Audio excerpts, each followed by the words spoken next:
মোহনপুরে অনুষ্ঠিত হয়েছে mega skill awareness এবং প্লেসমেন্ট ড্রাইভ।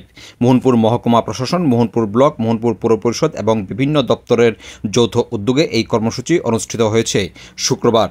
এই কর্মসূচিতে মোহনপুর ব্লক, মোহনপুর পৌর পরিষদ এবং বিভিন্ন এলাকার বেকার যুবক যুবতীরা চাকরির জন্য এই স্থানে এসছে। এখানে বিভিন্ন বেসরকারি প্রতিষ্ঠানের আধিকারিকরা তাদের বিভিন্ন প্রতিষ্ঠানে নিয়োগের জন্য এই মেলার আয়োজন করা হয়েছে। এখানে কাউন্সেলিংয়ের মাধ্যমে স্কিল ডেভেলপমেন্ট এবং নিয়োগ প্রক্রিয়া সংগঠিত হয়েছে। বিশেষ করে বেকার যুবক যুবতীদের স্কিল ডেভেলপমেন্টের মাধ্যমে তাদের প্রশিক্ষণ প্রদান করে রাজ্য এবং বহিরাজ্যে কর্মসংস্থানের উদ্যোগ গ্রহণ করা হয়েছে। এদিন বিশাল অংশের বেকার যুবক যুবতীরা এই কর্মসূচিতে অংশ নিয়েছেন। এদিনে এই কর্মসূচিতে উপস্থিত ছিলেন কৃষি ও কৃষক কল্যাণ দপ্তরের মন্ত্রী রতনলাল নাথ, লেফুঙ্গা বিএসসি চেয়ারম্যান রণবীর দেববর্মা, মোহনপুর পঞ্চায়েত সমিতির চেয়ারম্যান রাকেশ দেব, পশ্চিম ত্রিপুরার জেলাশাসক ডক্টর বিশাল কুমার সহ অন্যান্য আধিকারিক ও জনপ্রতিনিধিরা। স্বামী বিবেকানন্দ বলেছে, মেধা আছে, মেধাকে বিকশিত করে দাও, মেধাকে বিকশিত করে দাও, তাকে দক্ষ বানিয়ে দাও।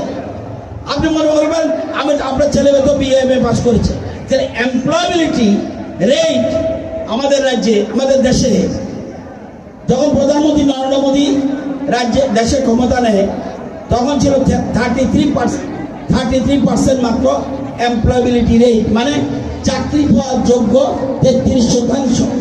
আর এখন হচ্ছে এই স্কিল ডেভেলপ করতে করতে করতে করতে এখন হলো 54.81%, অর্থাৎ যোগ্য আগে এইভাবে যোগ্যতা ধীরে ধীরে বাড়াচ্ছে।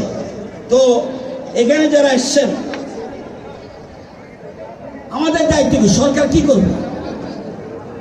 সরকার 40 লক্ষ 42 লক্ষ লোক আছে, সরকারের দায়িত্ব কি?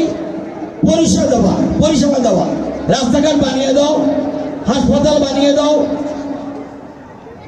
স্কুল বানিয়ে দাও, অন্যান্য অফিস কাছারি বানিয়ে দাও। কিন্তু পরিষেবা সরকার দেবে, কিন্তু আপনাকে নিজের পায়ে দাঁড়াতে হবে।